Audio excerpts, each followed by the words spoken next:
Hello guys, welcome to our channel. आज हम इस वीडियो में बात करेंगे बिहार की वैकेंसीज जो कि लोक शिक्षा समिति के अंडर आई है। चलिए देखते हैं कि कौन कौन सी पोजीशन पे वैकेंसीज है। आचार्य चयन परीक्षा phase 2023 class first class fifth के लिए English, Hindi, Sanskrit, mathematics, science and computer की टीचर्स की ज़रूरत है, जिसमें से English, Hindi, Sanskrit, mathematics and science के लिए आपकी जो एजुकेशनल क्वालिफिकेशन है वो 12th पास है with relevant subject and training, DElEd और उससे हायर का कोई ट्रेनिंग है तो आप उसमें अप्लाई कर सकते हैं। एंड फॉर कंप्यूटर के लिए आपके पास 2 ईयर का डिप्लोमा होना चाहिए कंप्यूटर में, और ट्रेनिंग इज़ नॉट एप्लीकेबल। चलिए देख लेते हैं फॉर्म फिल करने की कुछ information. All fields are mandatory. आपको फॉर्म पूरा फिल करना है, सच आप किसी भी फॉर्म का कोई भी एक पार्ट छोड़ नहीं सकते हैं कि आप उसको रहने दें। फिल ऑल इन्फॉर्मेशन करेक्टली, आपको सारे इन्फॉर्मेशन करेक्टली फिल करने। अगर आपकी इन्फॉर्मेशन रॉन्ग होगी तो आपका जो फॉर्म है वो रिजेक्ट हो जाएगा। वैकेंसी जो है वो all over north Bihar Saraswati Shishu और विद्या मंदिर स्कूल्स के लिए है। फॉर्म जो एक बार फिल हो जाएगा वो दोबारा चेंज नहीं होगा। पेमेंट जो आप एक बार पे कर देंगे वो नॉन रिफंडेबल है। और आपको जो फॉर्म है वो फिल करना है। No other subject candidate will be entitle for the examination. मतलब अब जब यहाँ पे विकिन ओके, एंड देन जो डेट ऑफ बर्थ है उसका क्राइटेरिया है 15/8/1978 से 15/8/2004 तक वाले ही अप्लाई कर सकते हैं। फीस है वो 300 है। पब्लिश डेट जो है वो 16 को है, एंड अवेलेबल डेट जो है 16 अगस्त टू 29 अगस्त तक है एट 2 PM। चलिए देख लेते हैं इसके फॉर्म में क्या क्या फिल करना है।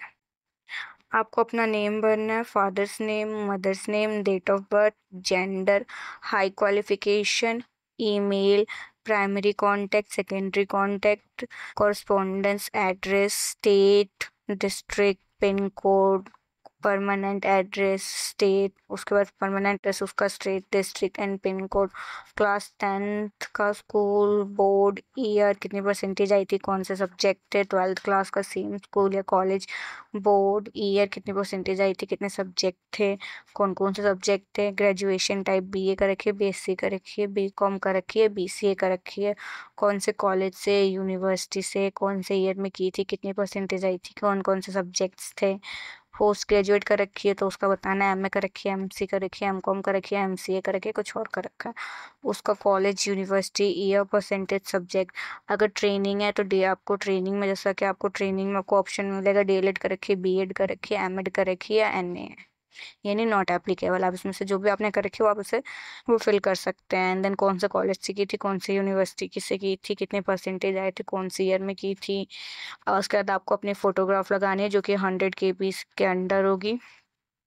एंड देन आपको ये फॉर्म जो है वो सबमिट कर देना है। ये जो फॉर्म एक बार सबमिट हो जाएगा उसके बाद ये दोबारा फिल नहीं कर सकते हैं आप, यानी दोबारा चेंज नहीं कर सकते हैं आप। चलिए देखते हैं नेक्स्ट जो है from 6th to from 10th। इसमें भी सेम रूल है, जो कि फर्स्ट टू फिफ्थ को फिल करने के लिए जो रूल्स थे वही रूल्स इसमें भी है। एंड देन इसमें कौन कौन से सब्जेक्ट्स की टीचर की वैकेंसी है, biology, English, mathematics, geography, history, Hindi, music, physical education, Sanskrit और कंप्यूटर के लिए। सब में बायोलॉजी में बीएससी ऑनर्स होनी चाहिए आपकी, जूलॉजी अब बॉटनी से, इंग्लिश में आपका बीए ऑनर्स होना चाहिए इंग्लिश में, मैथमेटिक्स में बीएससी ऑनर्स होना चाहिए मैथमेटिक्स में। इसी तरह सारे सब्जेक्ट की अपनी अपनी क्वालिफिकेशन है जो कि आपको फिल करनी है इसमें अप्लाई करने के लिए। इसका फॉर्म देख लेते हैं। Forms are the same. For example आपका name, father's name, mother's name, date of birth सब कुछ सेम है आपका। जो फर्स्ट टू फिफ्थ के लिए था वही इसके लिए भी है। एंड देन जो थर्ड है वो है 11th to 12th के लिए, सारे रूल्स जो है वो सेम है। एंड देन इसमें आपको बायोलॉजी के लिए एमएससी जूलॉजी या बॉटनी होनी चाहिए, आपके पास ट्रेनिंग होनी चाहिए बीएड और या फिर हायर की। केमिस्ट्री के लिए एमएससी इन केमिस्ट्री होनी चाहिए, कंप्यूटर के लिए एमसीए होना चाहिए, इंग्लिश के लिए एमए इन इंग्लिश, मैथमेटिक्स के लिए एमएससी इन मैथमेटिक्स। इसका भी फॉर्म सेम है, जैसे हमने फर्स्ट फॉर्म फिल किया था वैसे इसका भी फॉर्म फिल करना है। ऑफिस असिस्टेंट के लिए इसके भी सारे रूल्स एंड रेगुलेशन सेम है।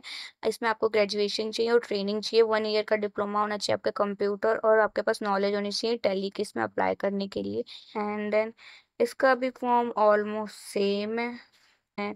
अपना नेम देना था, यूनिवर्सिटी के बारे में बताना था, अपने ग्रेजुएशंस के बारे में, अपने अपने क्वालिफिकेशन के बारे में कि आपने क्या क्या कर रखा है, कहाँ ट्रेनिंग ले रखी है, सब कुछ आपको इसमें बताना है। बस इसमें ट्रेनिंग टाइप अलग है जिसमें आपको 1 year diploma in computer and knowledge of tally है जस्ट, या तो आपके पास अदर ऑप्शन का है, और तो कुछ नहीं चेंज है इसके अंदर। उसके बाद जो लास्ट है वो है हॉस्टल असिस्टेंट के लिए।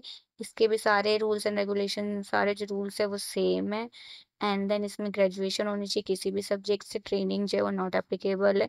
एंड देन आप इसमें अप्लाई करेंगे, इसका भी फॉर्म आई थिंक सेम ही है। एंड देन सबमिट कर देना है। सबमिट करने के बाद ये चेंज नहीं हो सकता, ये ध्यान रखना है आपको। एंड देन इसकी फीस 300 थी। इसकी सैलरी वो पे स्केल पे है। पे स्केल पे ऑलमोस्ट जो पीआरटी पीजीटी टीजीटी लेवल की सैलरी होती है वो 40,000 प्लस या 45,000 प्लस ही होती है, तो आपको इतना तो ऑलमोस्ट मिलेगा ही। एंड देन इसका इस फॉर्म को फिल करने की लास्ट डेट 29 अगस्त है। एंड देन इसका एक रिटन एग्जाम होगा 3 सितंबर को। एंड इसका इंटरव्यू जो होगा वो 10 सितंबर को होगा। For watching this video.